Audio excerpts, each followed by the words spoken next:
The tower was more often used as a place of imprisonment than it was a place of security, or a safe room, as we might call it. You know, many of the homes today, the wealthy families, have a safe room.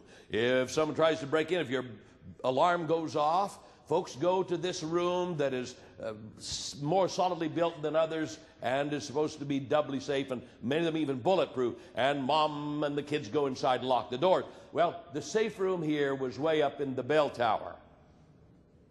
And I want to talk to you now about the most famous prisoner ever held in that tower. His name was Girolamo Savonarola. Now, Savonarola was a pastor, and a very dedicated pastor, and a very serious student of the Word of God. And he loved particularly the writings of the Apostle Paul, the Romans, the Galatians, the letter to the Ephesians, where righteousness by faith was so clearly taught. By grace are you saved through faith, that not of yourselves, it is the gift of God.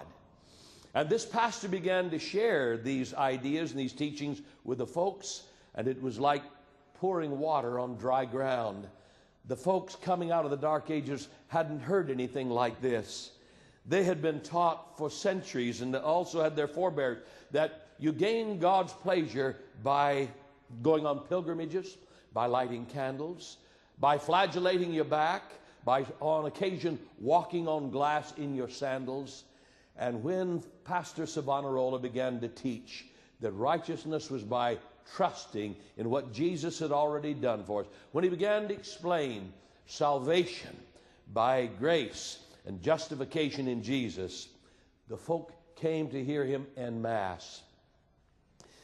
What he was teaching now was contrary to what the church at the time was teaching, and the church and the state were one and the same.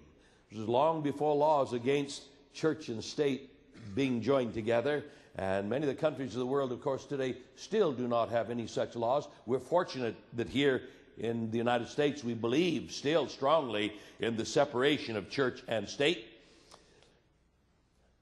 Savonarola was threatened. You must stop your preaching the righteousness of Jesus. And Savonarola said, it's the good news. It's the gospel. How can you tell me to stop?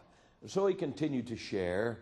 And ere long, the officers came and arrested him. There was a farce of a trial here. And then, because he refused to change his ways, he was taken up into the top of the tower. And we're going to go up there in just a little bit.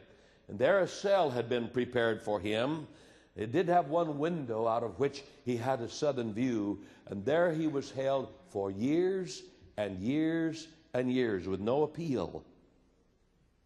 But after so many years, he was called down for an examination. And the judge said to him, Pastor, I am willing to let you go home today, but you must promise me that you'll stop talking about the righteousness of Jesus. And Savonarola said, I have no desire at all to be a firebrand or to proselytize or to cause a disruption within the church. That's not my aim, not my plan. But what if folks come and ask me about the righteousness of Jesus? Surely you can't expect me to say that I don't know, or I can't tell you, or any such thing as that. And they simply said to him, I'm warning you, be very careful. Be very careful. We'll finish that story of Savonarola after we just for a moment look inside the chapel. This is where the Medici who had arrested Savonarola worshiped, and it is made lovely by some of the most precious marble in all of the world. Italy not only produces still today some of the finest, some of the most expensive marble, but it also still today provides the finest marble workmen and tile setters, I guess we might call them in our language, in our setup today.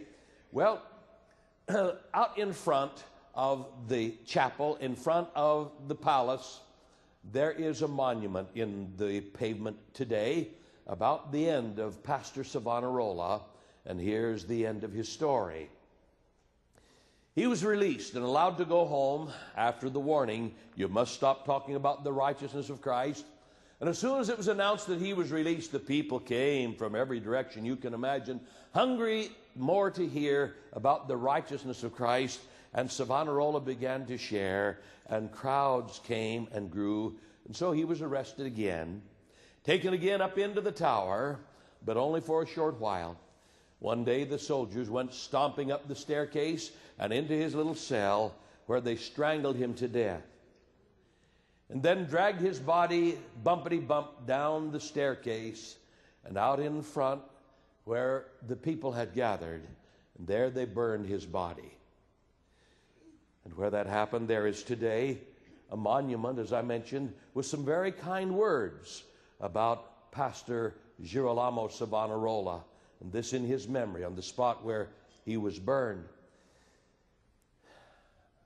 Many, many years later, other pastors, Martin Luther and John Calvin and John Knox, Huss, would find not only spiritual direction, not only theological guidance, but also courage and strength from the example of Girolamo Savonarola.